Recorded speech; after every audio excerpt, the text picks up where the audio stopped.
Well, hello. Thank you for taking the time to be with me today. This is an opportunity for me to share a little bit about my journey in Egypt next October, a year from now. It seems so far away, but time seems to be like that these days. So I'll share a little bit about the journey, and I have a little short meditation, guided meditation to do with you, and then I'll open it up to any questions you may have about this trip. And so let me get my slideshow going.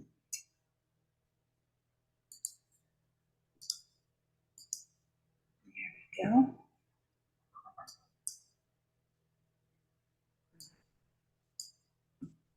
And I'm not going to look at the chat too much, but if you have a question, you're welcome to put it in the chat or just hold it until the question and answer time, and then we can answer those questions then. Okay. So this pilgrimage, I call my trips pilgrimages because they really are a pilgrimage into our own self, into our own becoming, as well as through the land of Egypt. And this one runs from the 10th to the 24th of October in 2024. So like I said, just a little under a year from now here on October 21st. The picture you're looking at here on this beginning slide is the Nile. And what's so beautiful about Egypt is the Nile, is the water, this beautiful, it's almost like the blood of Egypt. The water that moves through the desert is what makes it green and vibrant and growing.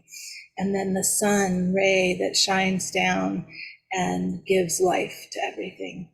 It's just quite a stunning experience to be on the Nile, to be next to the Nile, to just be with the Nile that has been flowing since before we can remember as a humanity.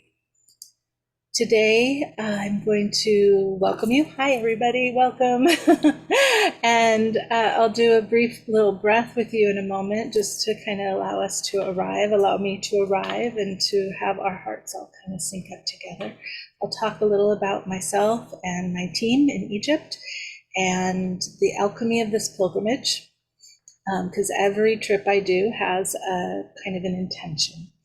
And I'll talk about what is and is not included, which, all that information is also included in the documents. If you've already requested information about this trip, you have it. And if not, I'll give you the place where you can request that information at the end of the slideshow. And then we'll learn a little bit about Nefertem and the guided journey I talked about, and then time for comments, questions, and answers. And here, in this picture is the Egyptian blue lotus. And it's funny they call it a blue lotus because it's actually kind of purple, but split hairs on that one. And this particular picture I took outside of the old museum in Cairo, the old Cairo Museum.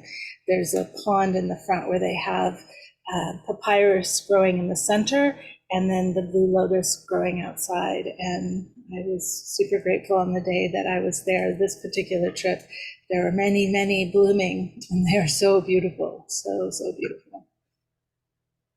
So just with this picture up, I just want to take us into awareness of our breath. And those of you who've been with me know I like to start with connecting with our breath. So just take a moment and notice your breath. Notice if it's deep or shallow. Notice if it's fast or slow. And there's no expectation or judgment about how your breath is. It's really just bringing awareness to it.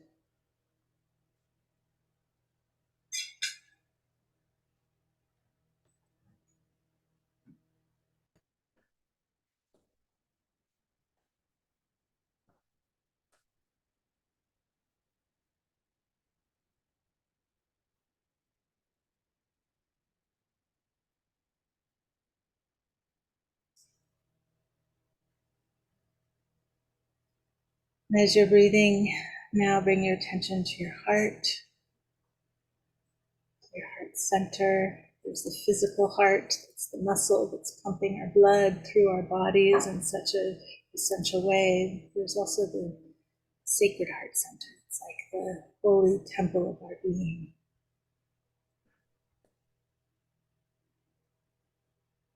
And as you breathe, just feel both the physical muscle doing its work of taking that breath, taking the oxygen, moving it to all your cells and molecules, but also as you breathe into your heart center, that sacred heart center, feel the blessings of this moment. Each breath allows us to arrive here and now together.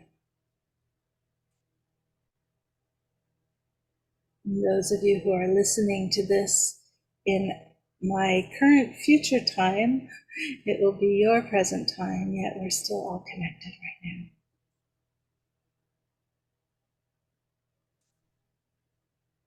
And just take a moment to recognize the earth under you, holding you, giving gratitude for all the earth does for us as we move through this cosmos. All the food that we eat, the water that we drink, the air that we breathe, all the life forms with whom we share this planet.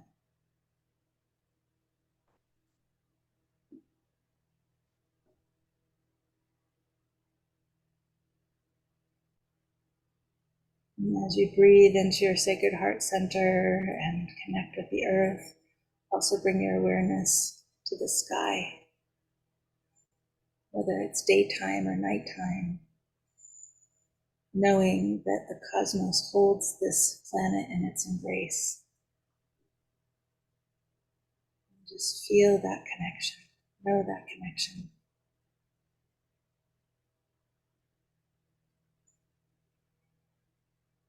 Let's take a few more breaths this way, feeling present. Invite in curiosity.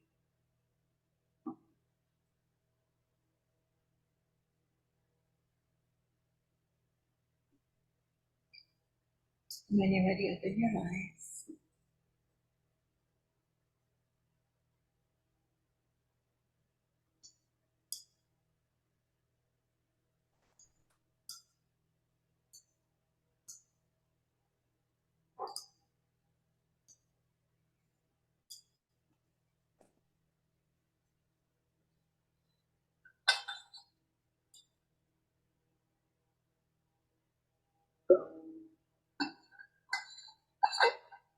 Bringing this beautiful breath in and out as you continue through your day today.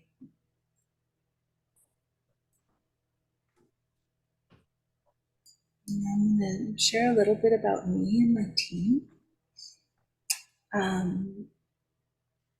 First, I want to honor Nikki Scully, and she's in this picture here on the left with me. And it is in part because of her, a great part because of her, that I found my way to Egypt. I mean, perhaps I would have found my way if it wasn't for her someday, but she brought me to Egypt for the first time in 2012 and brought me as her assistant. So I was able to, first thing my feet were on the ground, I was assisting, helping with luggage, helping with logistics. I didn't even know the country yet.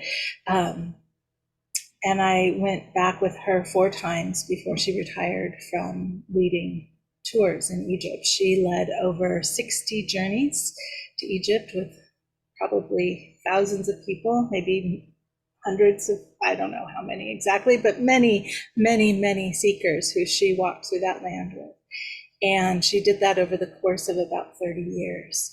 So I feel deeply honored and grateful that she trusted me to hand the baton to me to continue walking in Egypt, leading tours. And I managed tours under her company for a number of years until I think 2018, before she decided to close her company altogether. And then that's when I opened my own company to continue doing this work.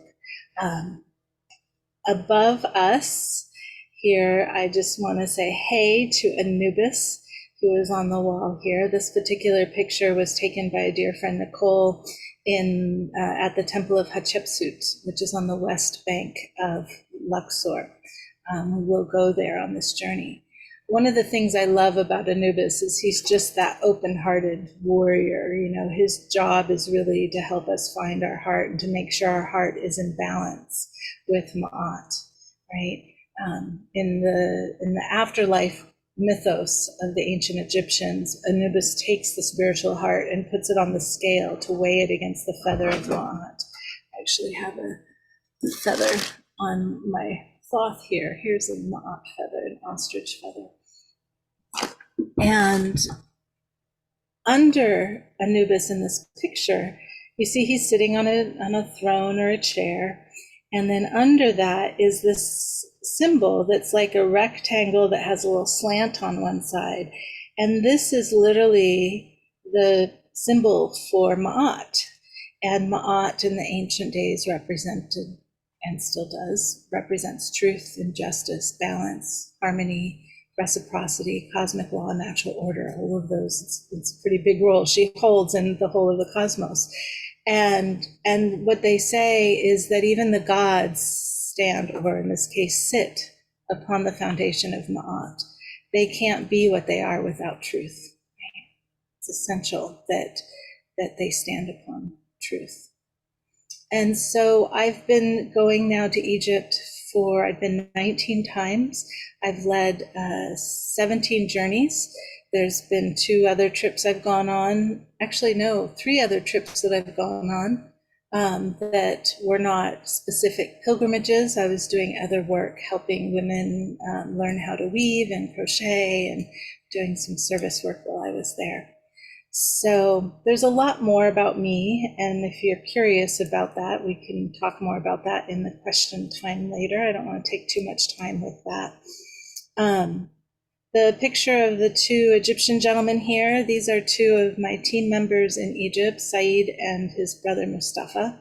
And Mustafa is sort of like our ranger guy. He's making sure that the buses show up on time and that the hotels were booked and that your rooms are what you wanted and, you know, all that kind of stuff. And Saeed is my business partner in Egypt. We have a service company called Zara Tilhayat, which means flower of life in Egyptian. And so they're 2 of the many people in Egypt who will be helping us. There are an amazing boat crew that joins us, and I'll talk about the boat in a little while. We'll have bus drivers who safely get us from here to there. We'll have security personnel who join us along the way. So much gratitude to our Egyptian allies and partners, because we are guests in their country, you know, and they are welcoming us to join them and to see their land, not only visiting the past, but modern Egypt. Will be moving amongst the modern Egyptian people of today. The picture next to Saeed and Mustafa, I love this picture. It both has the lotus here in its bud form as well as its open form with the sun above it. And I'll talk more about the symbolism of that when we talk about Nefertem. But also this kind of funny little bird creature here. And what this bird creature, and right now the name of it, the hieroglyph, is totally not in my brain. I apologize for that, but I know what it means. What it means is the people. So the birds, you'll see these birds all over the temples, especially in the areas that were the place for the common people to come into the temple. And that's me, that's you, we're the people. You know, all the allies, the Egyptian allies who help us along the way, they're the people. We're the people, right? And that's part of us. Part of our team is the lady on the street, the helper in the hotel, the guards in the temples, all of that. Below here, this is from a papyrus that actually traveled through Portland, Oregon a couple years ago. And this is the gods of Egypt and goddesses of Egypt. And there are a number of them here. There's Thoth and Anubis and Osiris and Nephthys and Isis and so on. Yeah, I think that's many of them. Ray is here, or that's Sekhmet down here at the front. So our allies, our team, are the gods and goddesses of Egypt, right? Meeting them, the archetypes of what they represent, how they move through us, with us, and help guide us.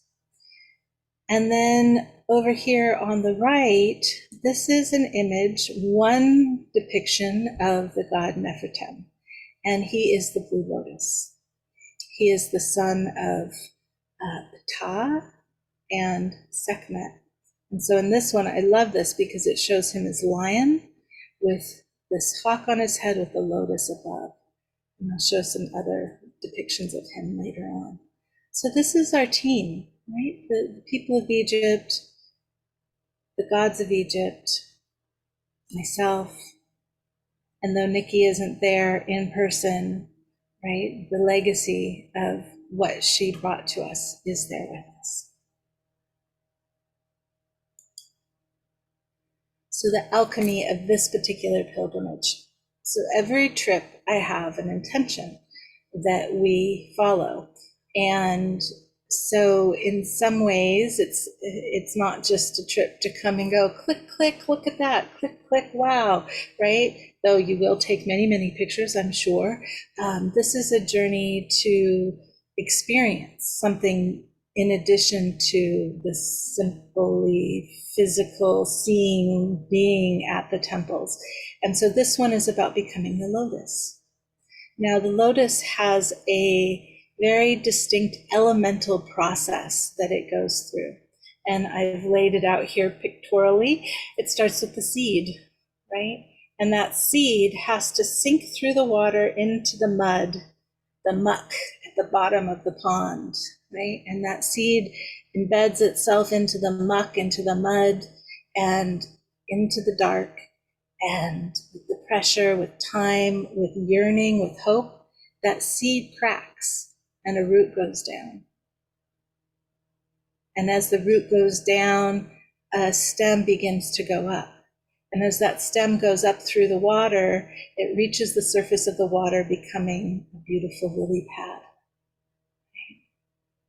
And then next to the lily pad, suddenly a spike will come up, and that spike is just really excited to open into the full bloom of the lotus. And so this process we will take from Aswan in the south of Egypt up through the Nile Valley up until Cairo. We'll begin as the seed. We'll look at the seeds.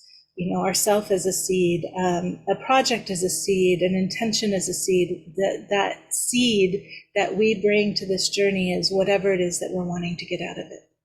Maybe we're simply looking to arrive more fully in our own spiritual path. Maybe there's something that you're working on that's in its seed form. Maybe you have something inside of you that's needing to break forth and bloom. Whatever it is, every person is going to have their own seed, right? And then through each of the temples, as we move through the journey, the seed will open, it will grow, it will bud, and then at the very end of the journey, when we're at the Great Pyramid at our final ceremony, we'll have a private ceremony at the Great Pyramid. Again, I'll talk a little more about where we're going. That's the opportunity for that flower to fully bloom, for us to bloom, right? So that then we can take that awakened being that we are back home, back into our lives to move forward in however it is that we want. Now, all of my trips have a whole range of people who join, right? Some people, they're like, yeah, this is fun, cool stuff. I'll follow along, but I'm really here to see the temples or the art or the history, right? And so all that will be there too. I'll have a Egyptologist, a guide, an Egyptian guide with us, and I didn't point him out before because it's still a little far out. I think that we'll be working with a gentleman named Mahmoud, but the timing I'm not quite sure yet. There's a number of guides that I work with who I very much respect, who have very strong knowledge in the historical aspects. And I know some of the history, but I'm more of the alchemy girl here. So we'll have that. You're like, when was this temple built? Or tell me more about this aspect of the history, and the guide will be there to answer those questions. So I try and create a container that allows for anyone, whether they're just stepping onto a spiritual path, they're not even actually interested in a spiritual path, but this sounds fun, or they've been walking a spiritual path for many years, so that it meets all of our needs, right? So that all of us can find what we're looking for when we go to Egypt. So that's kind of a broad overview of the alchemy. So what is included in this journey? Well, what I just spoke about, the Egyptian mysteries, alchemy, and teachings from me, the skilled team who will be working with us, all the accommodations, all the hotels and the boats, sites and activities, all the transportation within Egypt from the moment you arrive at the airport. We pick you up, we get you to the hotel, and we take you everywhere we go on the journey until it's time to bring you back to the airport. That includes a domestic Egypt flight from Cairo to Aswan, and then back from Luxor to Cairo. In between, from Aswan, which is in the south, to Luxor, we boat, and the boat is also included. It includes many meals. All breakfasts are included. All meals on our dahabeah, which is the boat, are included, and then a select other meals are included. There are some meals that are not included because we're at the hotels, and I've just found over time that allowing you to choose when you want to eat and what you want to eat at the hotel is welcome, rather than me deciding where we're going to eat and what we're going to eat. Sometimes that happens. There are some places that we go and I've prepared what the menu will be for us based on your needs. Every trip has vegans, every trip has vegetarians, every trip has omnivores. Every trip has someone who has some kind of food intolerance or allergy. Only once I've had someone come who had celiac disease. And so we had to be very, very careful with her, because Egypt, there's a lot of bread. They eat a lot of bread in Egypt. And you don't have to eat bread to be well fed on this journey. But for her, we had to make her meals before all the other meals so that there was no cross contamination. And we were able to do that. She didn't get sick. She had a fine time. So we do our best to accommodate what you need to eat.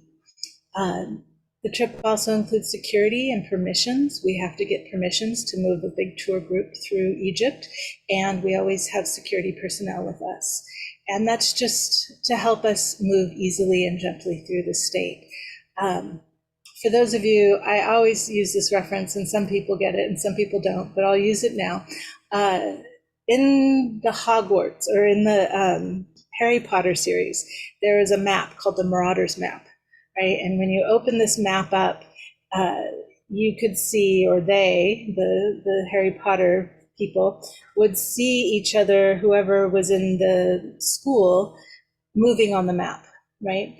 And so I have this imagination that there's a type of that map in Egypt, and that the tourist police who are there to keep track of us see us moving around the country. And though it's not like literally there's a magic map that they see us moving on, they're checking us in and out of certain checkpoints. Whenever we leave the hotel, they're like, the group has left the hotel and they're on their way to the site. And what that does is it allows the security, the tourist police of Egypt, to know where we are at all times. And I personally think that's great. Egypt is very safe. I've felt very safe there. I know there's a lot of challenge going on in the north of Egypt, up in Israel right now. And actually, now that I'm saying it, let's just take a moment and take a big breath and put out our heart for all the innocents who are caught in this tragedy on both sides, on all sides. And may they resolve their difficulties and their differences. May they find their way to peace as soon as possible. May they remember that they can't come from the same Abrahamic foundation. They're different branches of the same tree.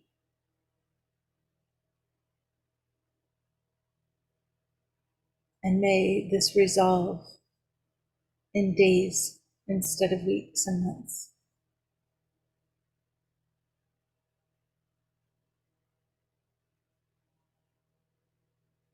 Every day I'm watching and putting my heart out to what's going on over there and sending my prayers and for whatever good that will do. And crying, shed a lot of tears for all the innocent ones.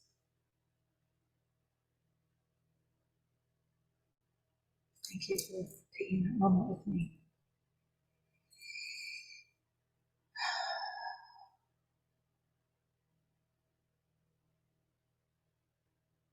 So in addition to the security and permissions and meals and transportation and activities and sites and accommodations and team and me, we will have a pre-tour call in September. And this is an opportunity for the group who's felt called to join me on this trip to come together and meet each other and to go over more details. I'll be sending you, if you register,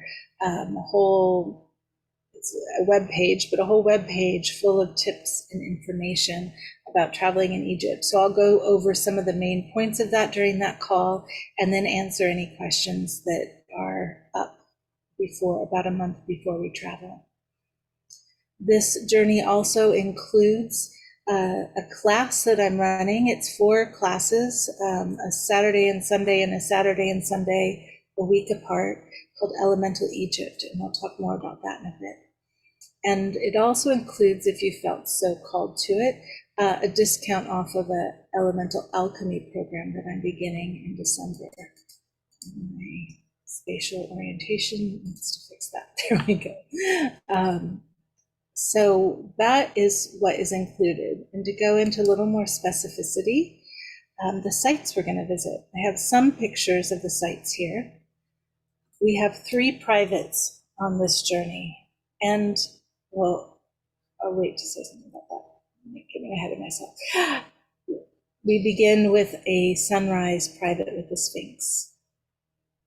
And it's a beautiful moment to arrive, to be welcomed by the mysteries of Egypt, to ask permission by the Sphinx and the Neteru to enter into these mysteries. We'll visit the Grand Egyptian Museum. At this point, they're saying it's opening in November, which is next month, and they said last year it was opening in November. So I'm assuming that it's open by October of 2024. And so we will have a visit to the Grand Egyptian Museum. I've seen it being built for years and years and years, so I'm really excited to get inside of it. We will visit the Saqqara complex, and in terms of the pictures, the Sphinx is pretty. Everybody, I think, knows the Sphinx and the pyramids here. But the picture in the middle on the top, this is the step pyramid of Dozier at the Saqqara complex. And we'll visit not just the step pyramid, but in just to the left of the step pyramid, you see these kind of structures here. This is the sound temple. And we'll go into either the pyramid of Unas or the pyramid of Titi. It depends on our timing that day. And it's one of my favorite spots. They're all my favorite spots. My favorite spot is the spot I'm at when I'm there. Which is kind of how it is. We'll also visit Elephantine Island in Aswan, which is dedicated to the god Khnum.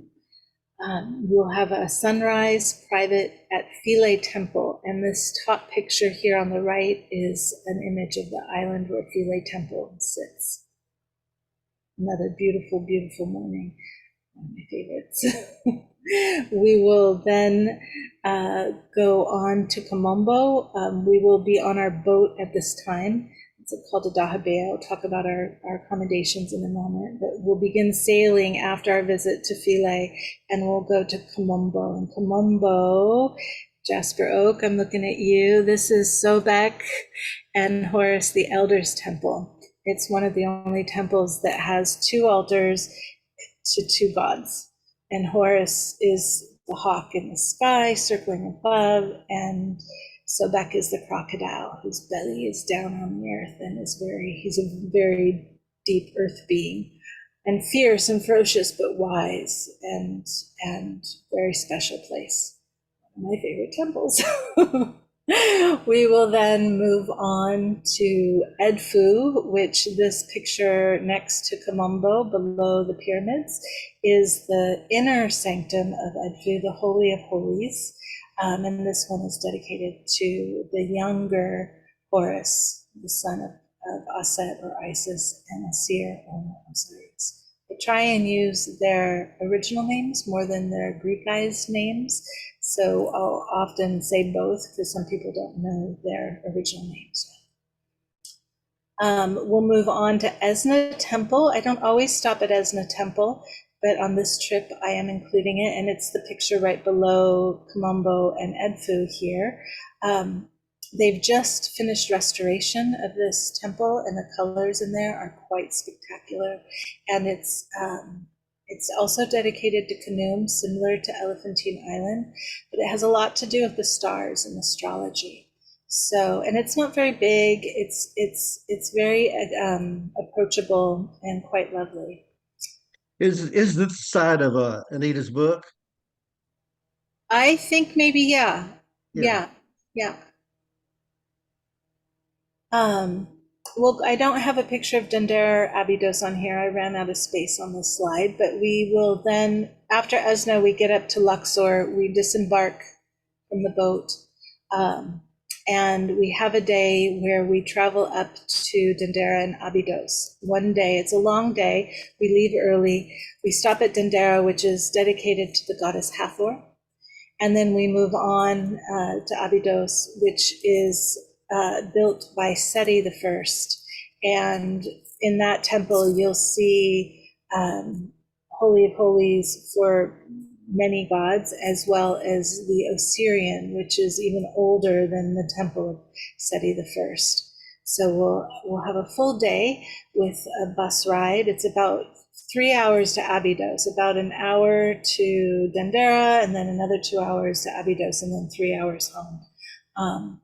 And it's beautiful to just drive through the land of Egypt and witness it as it wakes up in the morning, and then as it's going into its sunset. So that particular day, we see the sunrise and the sunset as we travel up and back.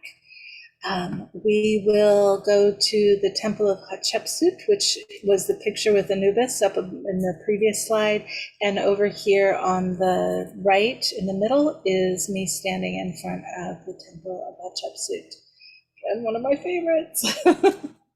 That same day, we'll visit the Valley of the Queens and a temple called Minet Habu. And it does not like that word, so I'm going to get it to learn it. Learn spelling. I know a lot of people want to go to the Valley of the Kings, and they're like, the Valley of the Kings, that's like the place to go. And I stopped taking groups there because it's very, very touristy, for one. It's very big, it's often very hot, and it just doesn't feel as accessible. And when I started going to the Valley of the Queens, it's much shorter walk from where you enter in to where the tombs are. And the tombs there are even more beautiful. The colors are spectacular. And it's quieter, it's gentler, it feels better. And you still get the same feeling, the same experience of going down into these tombs in the Valley of the Queens. So that's why I go there. If someone really had to go to the Valley of the Kings, we could probably figure out how to get you there outside of the whole group, right? Do a little extra of whatever. But honestly, I personally don't think you're missing out if you don't go there. Having been there a number of times, it's okay. It's not as good as the Queens. So And then Minette Habu is also another, it's a Ramses temple.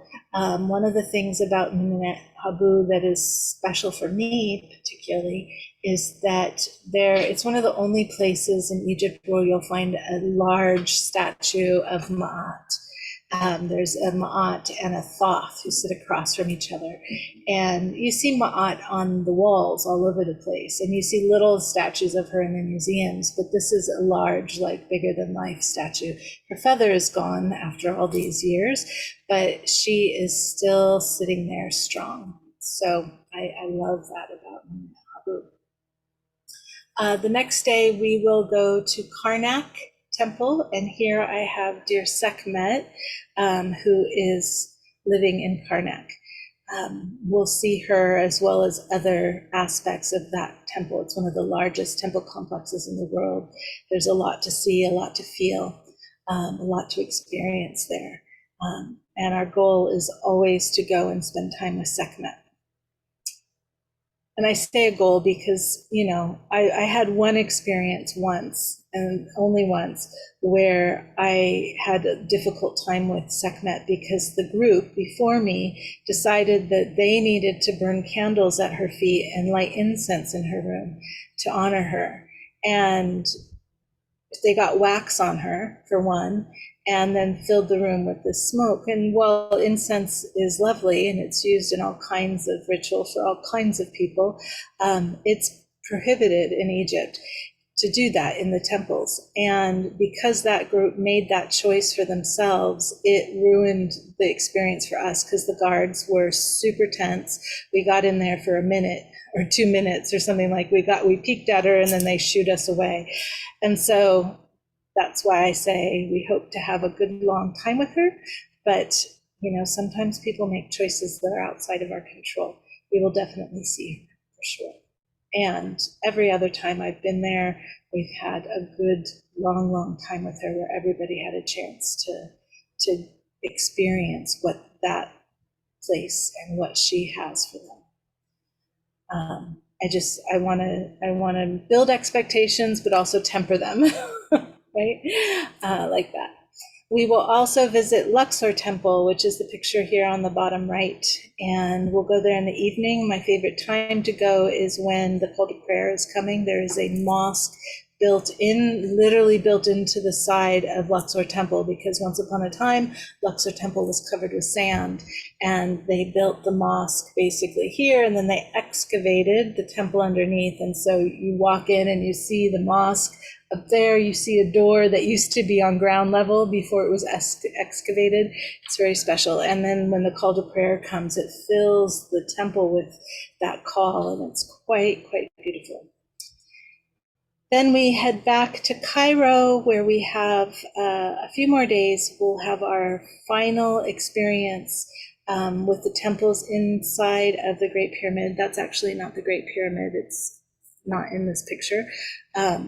And we'll have a 2-hour private in the King's Chamber, which is an amazing experience. I'll just say that.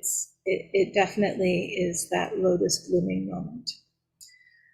We'll also go to Old Cairo, and Cairo needs an R, there we go, Cairo, Old Cairo, in the city. And this is a place where the 3 Abrahamic religions are represented. Islam, of course, because Egypt is an Islamic country. There's about 10% Coptic Christians in Egypt, and there's a number of beautiful old churches that are still very active today. And that's where we'll go in Old Cairo, is to visit these old churches. One of them is a place where they say that Mary stayed with baby Jesus back in the day. There's also the first synagogue in Egypt that is right in that area. So right there you have all 3 of these Abrahamic religions living together. And in today's world, giving prayers in a place like that is I think, very important. So that's the sites that we're visiting. There may be, if 8 people is my minimum on this trip. If we get less than 8, then we have a discussion as a group how to deal with that. I always get 8. if we get a full trip, then there might be some other things that get sprinkled in here, right? Because then I'll have a little more leeway to work with budget-wise. And there's a couple places that I'm hoping to be able to include in, or some added specials in some of the places that we're already going. And I'm not going to say what they are at this point, because I need to see who all shows up for this trip and how many people we have and what budget I have to work with. But just know that I always try and add some special things in along the way that aren't included in the itinerary.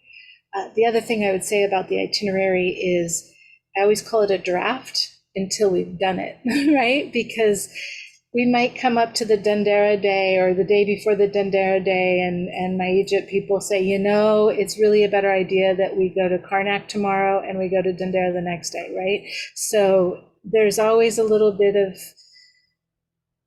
arriving into the moment and what does the moment need? Or I might get this sense, we really need to do this as a group when I feel the energy of the group and get a sense of where everybody's at. Or maybe we've been going, and I'm like, we need a little lighter day tomorrow. And so let's shift things around. So just know that the goal is to go to all of these places, and sometimes the order changes a bit. In terms of our accommodations, we're starting and ending at the Hyatt Regency Hotel. That's the goal. Sometimes I make a decision to change. It will be of the same kind of quality of hotel, whether it's the Hyatt or another choice. The Hyatt is in New Giza, which is nearish the pyramids. It's not right up next to them. My favorite hotel is closed for renovation. I don't know when it will be open. It's called the Meridian, Le Meridian, and it's literally basically across the street from the pyramids. But that whole area right now is under, they're kind of redoing it. So the Hyatt is a little bit removed from all of that, but it's still within that same area so that we're not all stuck in the chaos of their road construction and whatnot. And it's a very lovely hotel. I stayed there in February and had a great visit. And then on the sail between Aswan and Luxor, we are on a dahabea, and this is a picture of a dahabea at sail. This is just comes from my February trip. This particular one is called the Flower of Life. I'm not 100% sure yet which boat we'll be using, but very likely we'll be using my own dahabea, which is currently under construction, and it's expected to be finished in December. So that's the goal, that we'll be on the light dahabea on this particular trip. And the dahabeas, they have two sails. They sail beautifully on the river, and they are also pulled by a tugboat, because to rely solely on the wind would perhaps not get us where we want to go very easily always. So in order for meeting our timeline, the dahabea gets pulled. It will have a long rope from the front of the boat to the tugboat, and it tugs along. And then on one or two of the days when we're just out on the river sailing, the tug will unhook and we'll actually sail. It feels so good to sail. And then in Luxor, we'll likely be staying at the Hilton, which is what these pictures are from. But again, there may be variation on that. I've stayed at a couple different places in Luxor, and this is the one I'm intending to for this trip. But it gives you an idea of our accommodations.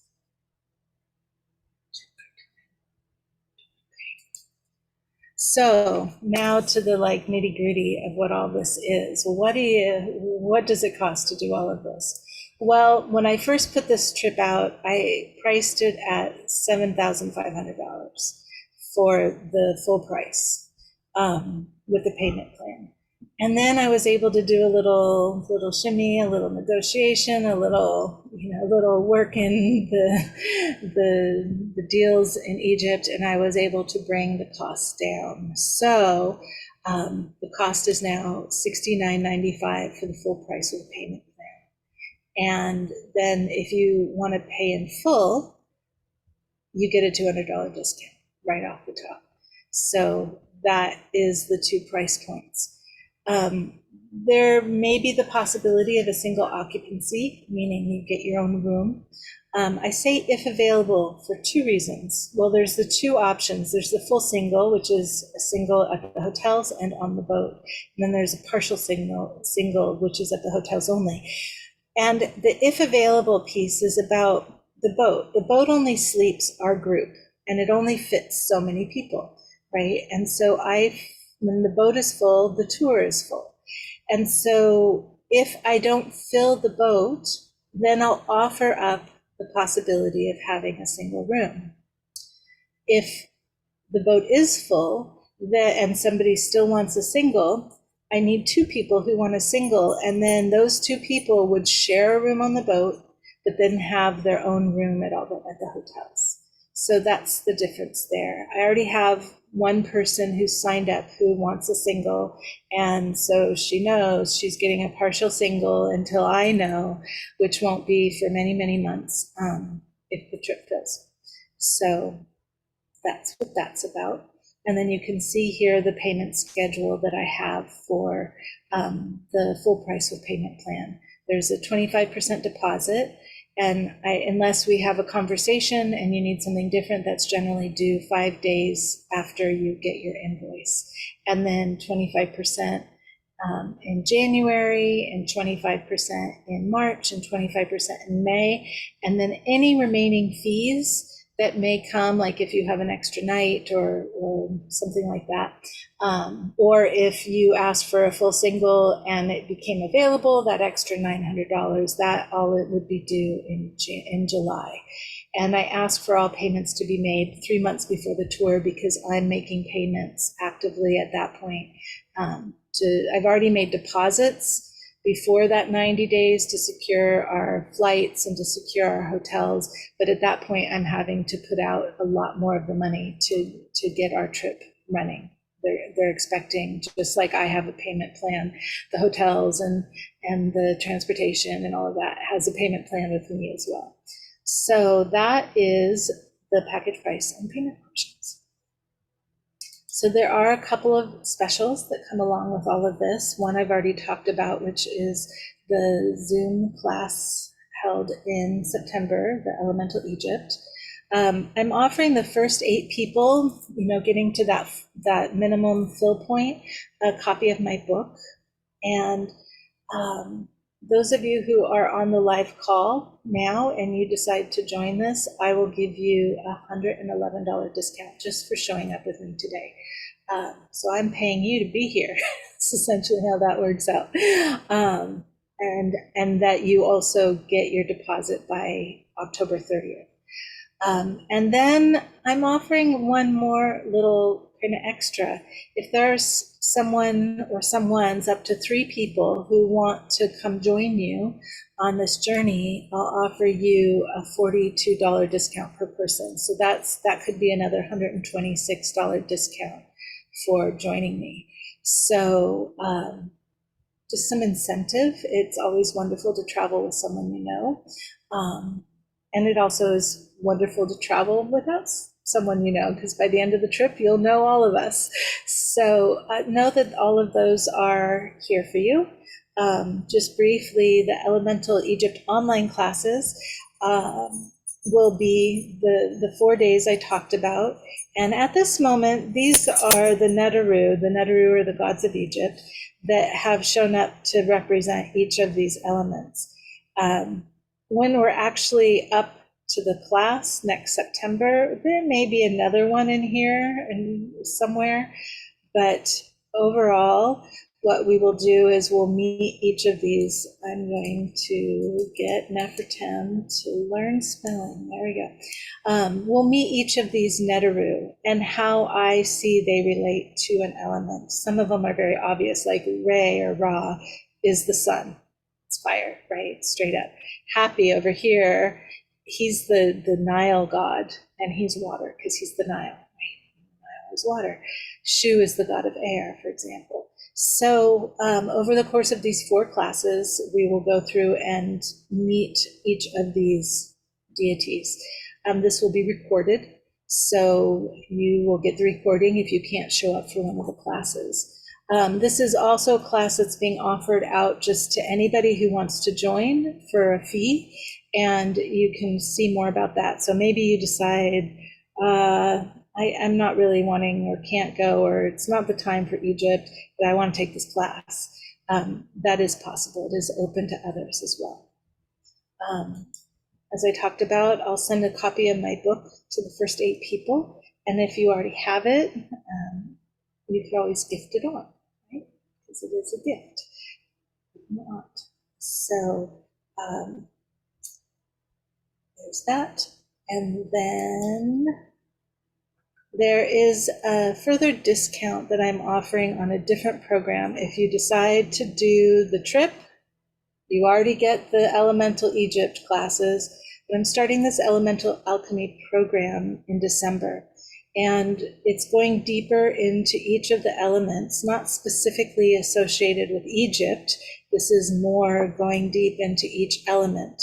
And if you take the trip and want to also join the program, I'll give you a $333 discount off of the program. You can find information about the program at sacredwitness.center/elemental/ or not slash, -alchemy. There's 13 classes once a month, beginning on the winter solstice this December. Each element has a 3-month cycle. So the first month we're going to investigate. It's like the mind, right? We're going to learn about it. We're going to talk about its characteristics. The second month, it's integration. I'm going to have some artistic activities. I'll give you some suggestions of materials to have with you at class that day. There will be some movement that we get up and move our body in relation to the element.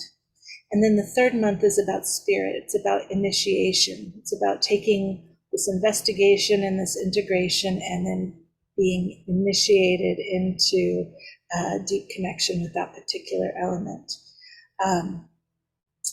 This also is a program that is outside of the tour. You could do it without the tour, of course. You also could do any one of the elemental cycles on its own. If you do all 4 elemental cycles, there is a final ceremony at the end, which then would be December of 2024 on the winter solstice in December. That is like that culminating Lotus moment where it all comes together. So there's that. And then what's not included in all of this is international airfare. You need to get yourself to Egypt. I always encourage, perhaps strongly encourage, people to add an extra night and come a day before the tour begins. So this tour begins on the 10th. I strongly encourage you to arrive on the 9th, add an extra night, and get a good night's sleep. Those people that arrive on the day we start, they're wiped out, right? They hit the ground running and they've been on a long flight. I wouldn't recommend it. Some people even book 2 extra nights. So for example, if you're leaving from the US, generally speaking, if you leave on the 8th, you get there on the 9th. If you leave on the 9th, you get there on the 10th, right? If you're in Europe, it's different. It's the same day kind of flight. So international airfare is not included. Any additional nights before or after is not included. Your visa into the country is not included. US, you can get your visa when you get to the airport in Cairo. Other countries need to research what is needed to enter. So I spoke about meals that are included. So there are meals that are also not included, and I kind of touched in on those before. Drinks, we supply you with water on the buses and on the boat. I make sure you have water that way. But if you need additional water, then you would be buying water. We have to drink water out of plastic bottles, or we have to filter it because it's Egypt, and the water in Egypt is not the best for our digestive system. Coffee on the boat is included, tea on the boat is included, but other places, like when we're at a restaurant where I'm covering the meals, the drinks aren't included in those meals. So then you would pay for if you want a soda or if you want anything like that. You people who drink alcohol can buy beer and sometimes wine at the hotels and some restaurants. There is no alcohol on the boat. So also not included is tips for the guide and representatives, and I'll go into details about what that is and what's expected if you register. It generally works out to be for the whole tour about $300 to $350, and then that tips everybody. It tips our guide, it tips our bus drivers, it tips our reps, it tips our boat crew. That's an addition. And is not included in the tour price. The tips that are included in the tour price is any tipping I do at the temples. So sometimes I tip, not sometimes, I always tip the guides and the guards and the guardians at the temples, just to put a smile on their face and to help our movement through our experience be what we want it to be. So those tips are included, but these tips are in addition. At this point, I still don't require travel insurance, but I strongly, strongly encourage you to get travel insurance, because after COVID and, things are uncertain in the world, and you're making a big investment into this trip and this experience. And I want to make sure that you're covered were something to happen, or if you decided you couldn't come because something happened in your life, right? So travel insurance is not included, but I strongly, strongly underlined, bolded, encourage you to get travel insurance. And then, of course, shopping. We'll stop at some shops that I trust the goods of those shops, and anything you buy, of course, is yours to buy. So that's what's not included. So all the info stuff about the logistical details and costs, and included or not, let's move on to meet Nefertem. And our timing, I'm still flying. Okay. I expected this to go for about an hour or an hour and a half, and we're just at the hour point now. Would it be helpful to stand up and just stretch for a second before we dive into meeting Nefertem? Yeah? Let's just take like 2 or 3 minutes, and then we'll come back. That allows us all to get up out of our seats.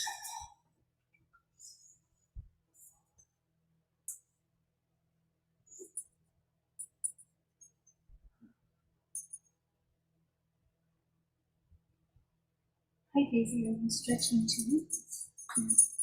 You're a good girl. You are a good girl. Is this the one that you need to do? Yeah. Okay.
Petra and Kimberly, just let me know when you're back.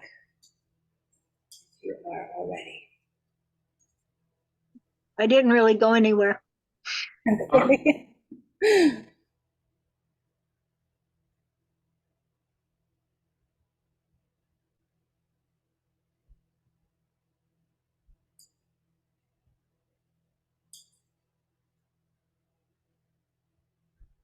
Kimberly, are you back?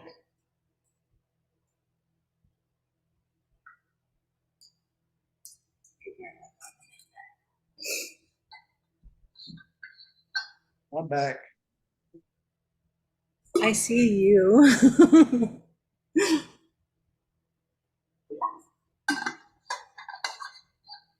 My dog, her name is Daisy, and she is a Beagle Chihuahua, and we call her Bigawa, or I call her Bigawa.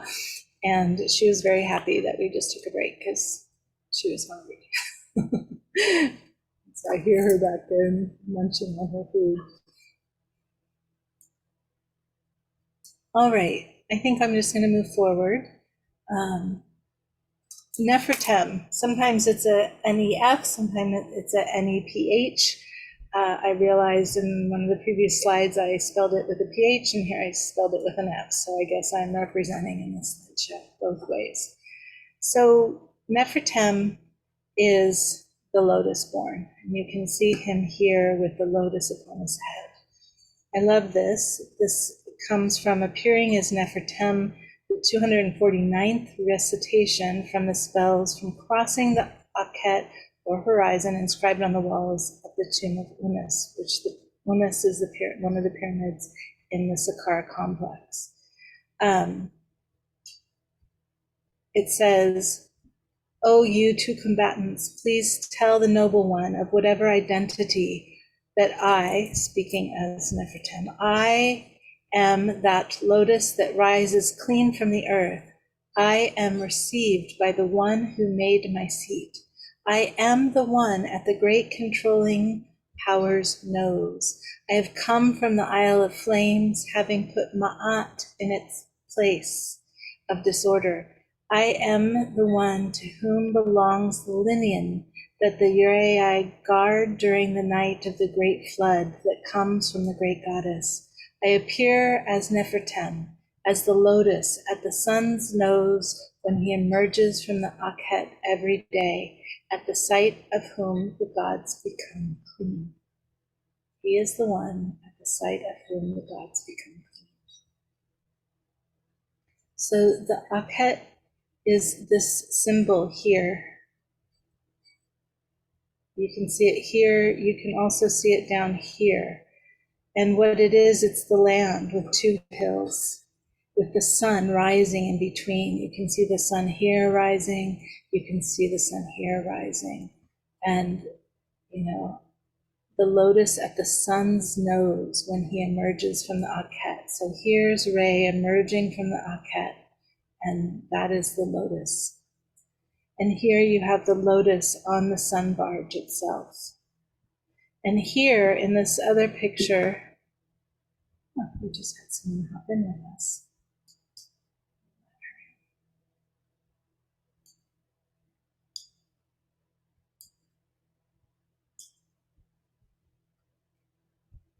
Hello, Monica. Welcome. Sarah, I had a client and I just finished with my client and I thought, I don't even know if they're still online. I'm just gonna click by chance. Well, you made it at the fun part. You can listen to the recording for all the kind of logisticy kind of stuff. And we're just now talking about the Blue Lotus Nefertem. And we're going to do a short guided journey, and then I'll answer any questions and we'll be done, okay? Oh, wonderful. Thank Okay. you. You're welcome. So the Egyptian blue lotus is a flower. And while we call it a lotus, it's actually technically a water lily. The symbol, which you see here at the front of this paragraph, is called the Seshen. That's the hieroglyphic name for it. And this is a flower that held great reverence in ancient Egypt. It was carved on the walls and the columns, and it was included in many sacred rites and initiations. It was also used to make oils and incense for healing and ritual. It is shown in many places tied with the papyrus. So the symbol of the blue lotus represented Upper Egypt, which Lower Egypt.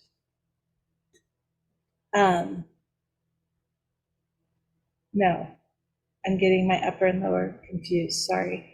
Had a little moment there. My brain went up, low, wait, but. Okay, so the lotus was Lower Egypt, which is southern Egypt, and the papyrus is northern Egypt, which is Lower Egypt. Upper Egypt is the south, and Lower Egypt is the north. That's what I'm trying to say, right? The papyrus went with Upper Egypt, the lotus, Upper Egypt. I said not. That's so funny. I'm like, it was knotted with, and now I'm all knotted, and they're all mixed together. It's reversed, yeah. Essentially, when they come together in that way, the papyrus and the lotus together represent the unification of Egypt. That's the point I'm trying to get to. One of the reasons it was such a sacred and revered plant is that it symbolized the rising sun. It represented resurrection and rebirth. It represented creation. And it was believed that Re, the sun god, emerged from the lotus that appeared out of the moon, the primordial waters at the beginning of time. It's deified by Nefertem, the son of Ptah, who's a creator god. He creates with the word, and Sekhmet, who is a goddess of fierce compassion. He was revered as the awakened one because, like the flower itself, awakens each morning. So the bud is there, and then the sun comes and it opens to the light. And then as the night comes, the bud closes and sinks down. So it has this awakening quality to it. And so too, Nefertem was prescribed with that awakening quality. The blue lotus used to live along the banks of the river, along with the papyrus, and it thrived in the marsh areas left from the annual flooding. And while it has stopped growing along riverbanks as modern civilization has encroached, there are many people in Egypt who are bringing it back in ponds all over the country. So that's the gist of what and who and what the blue lotus is. So with that, I invite you to just take a few deep breaths. Allow your eyes to close if you so choose.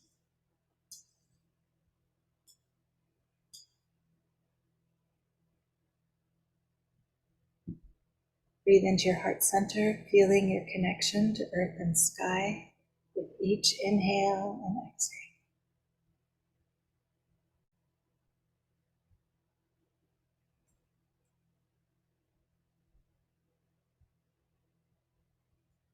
And as you breathe, notice your inner sight or inner knowing begins to clarify.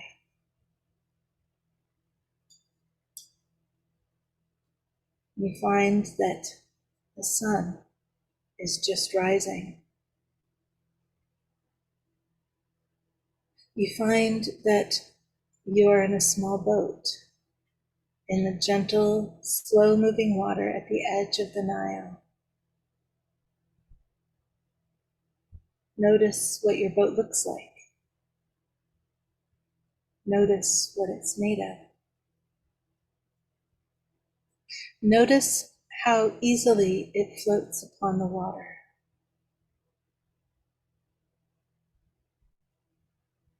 You have the paddles. Feel how you can control your small vessel's movement.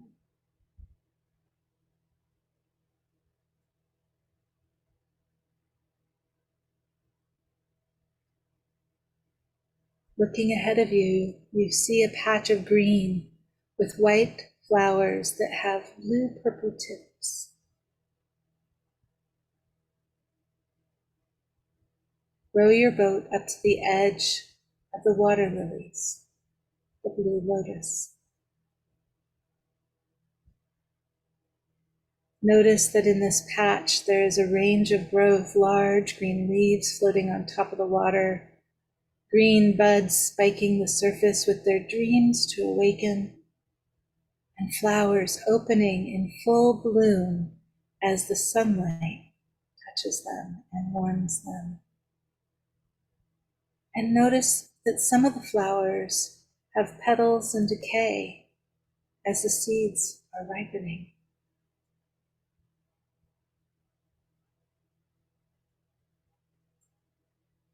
You steer your boat into the lotus patch. Notice as you move past the awakening blooms, a sweet fragrance rises.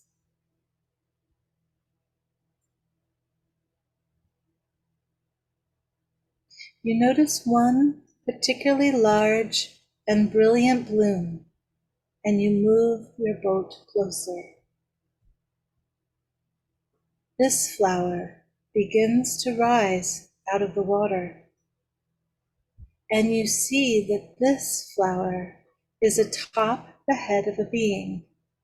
He shines brightly as the water drips from his head to his shoulders. He greets you and introduces himself as Nefertiti.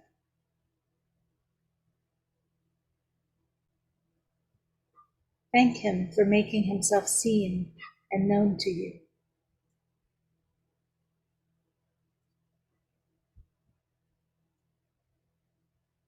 He hands you a small basket woven from the long stems of the flowers and leaves. And inside of the basket is a small, sharp knife. He instructs you to harvest a flower in each of its forms of growth, one with ripe seeds, one in full bloom, and one as a bud. With the sharp knife you gently harvest one flower in each of its forms and place them in your basket.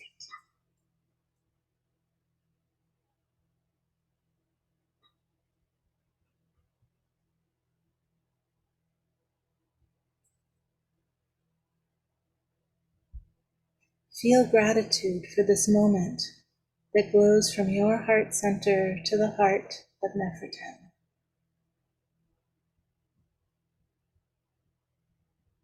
He looks deeply into your eyes, filling you with the truth that you are meant to be here.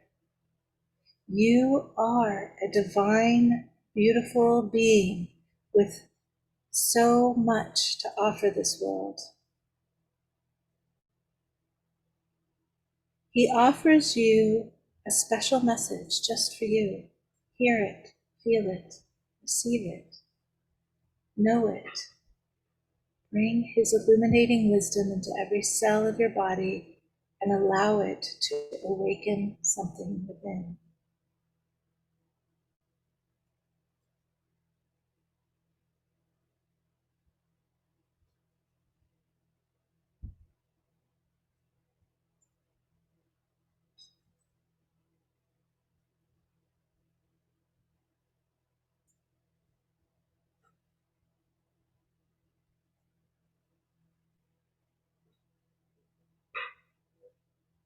Once again, offer him gratitude. With the message given and received, he sinks back into the water with the brilliant blossom reaching toward the illuminating sun.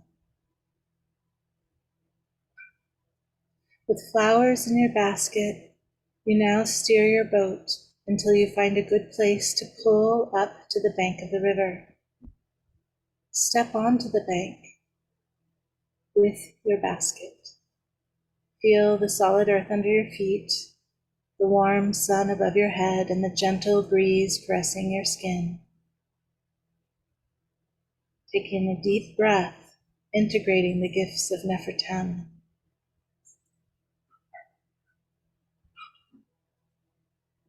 And as you take another deep breath, begin to come back into your seat in your room. Wiggle your toes and your fingers. Feel your legs and arms and torso.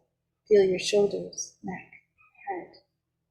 Allow a small smile to touch the corners of your mouth as you gently and slowly open your eyes.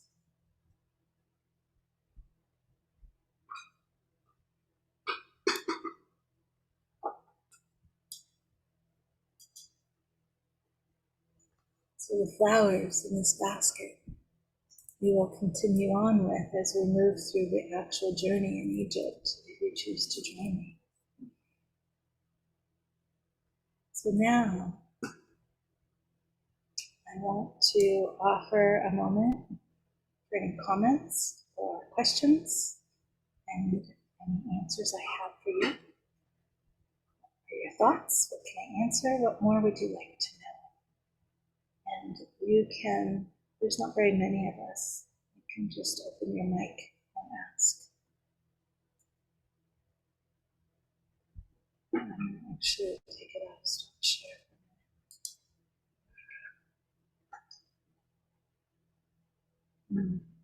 Perhaps I answered everything as well, and you have no questions right off the top of your head. Terry? Sarah, I know you wouldn't necessarily know this, but what is the ballpark range of a flight to Egypt? I don't have any ideas. About 1,500? Yep. Okay, that's the. Where you're East I'm Coast. east, so Yeah. less, right? But So, I mean, it also depends, the person who wants the business class, there's no telling, that could get really expensive really fast.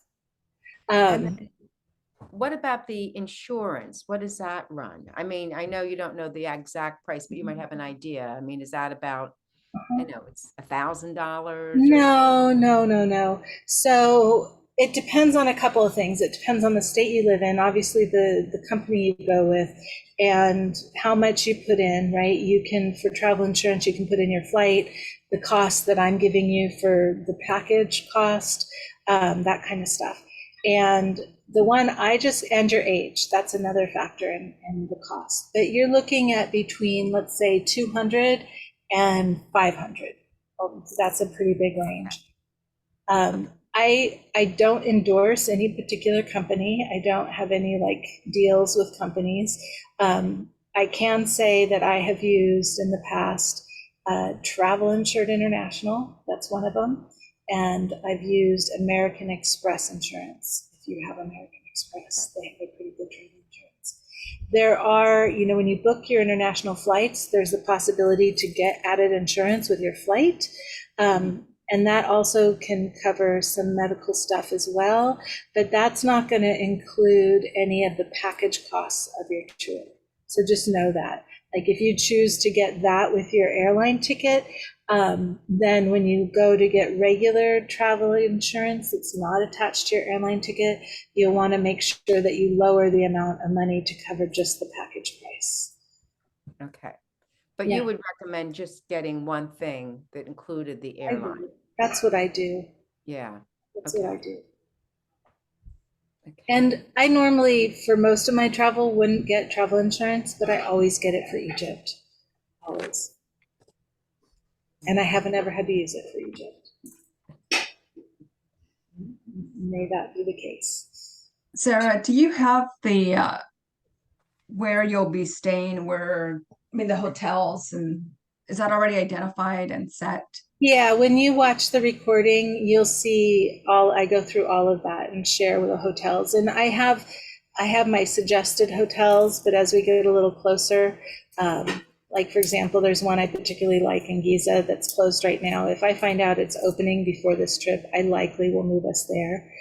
But right now we're at the Hyatt Regency in New Cairo, or Cairo West is what it's called, and then the Hilton in Luxor. And then we're on a private dahabeah between Aswan and Luxor.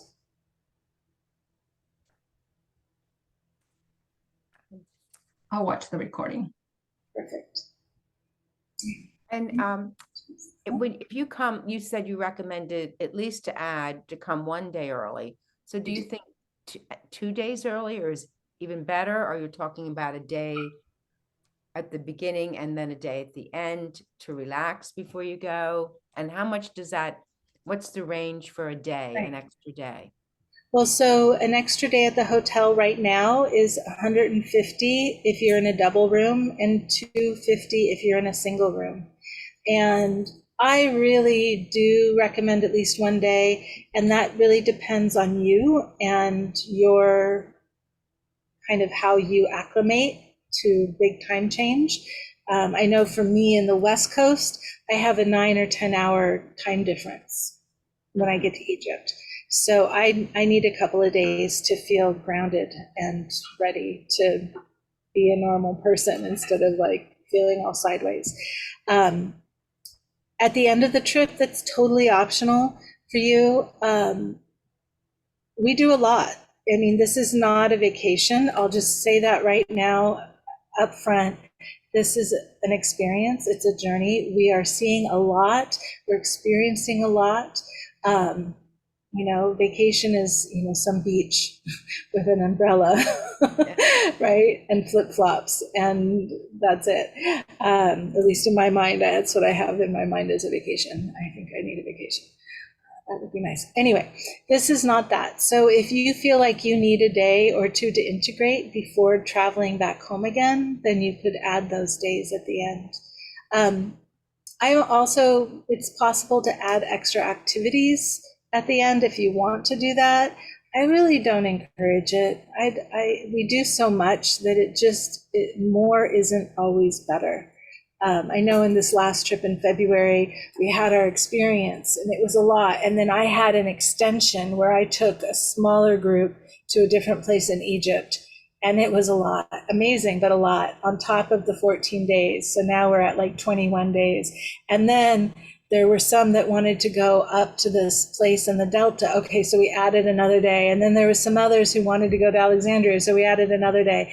And while the 2 extra days after the extension, after the trip, and I didn't mention, someone wanted to do something at the beginning of the trip. So we had a pre-extension. So by the time it was all said and done, it was lovely. It was amazing, but it was really too much. Like it was just too much. I'd rather say, go back to Egypt a second time to do other things than try and pack in even more on this trip. But for integration's sake, it could be helpful to just have a day at the hotel where you don't do anything, if you feel like you need that, or if you're coming home to a busy life and the moms and workers and whatnot, when life is suddenly starting the moment you get back, then having an extra day can be helpful. And then as far as the weather, is it pretty much like summer kind of clothing in October there? Like, Yeah. Linens and things like that? Yes. Yeah, October, November is lovely. There'll be some hot days, it can be up in the 90s for sure, but we also get some nice 80-degree days. The evenings are a little cooler, especially when we're on the Nile. You'll need a wrap.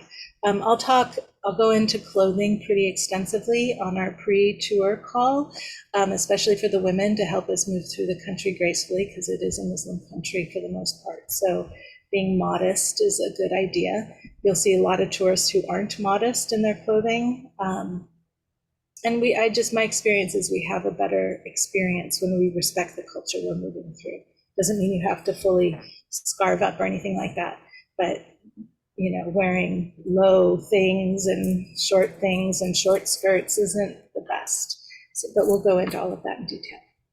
Okay. You talk briefly about the cost, just in general, the total cost of the trip and how many days? The trip is 14 days. And you will see in the recording, I go through that extensively. The pay in full cost is $69.95. And the full price is $69.95. And if you pay in full, I give you a $200 discount.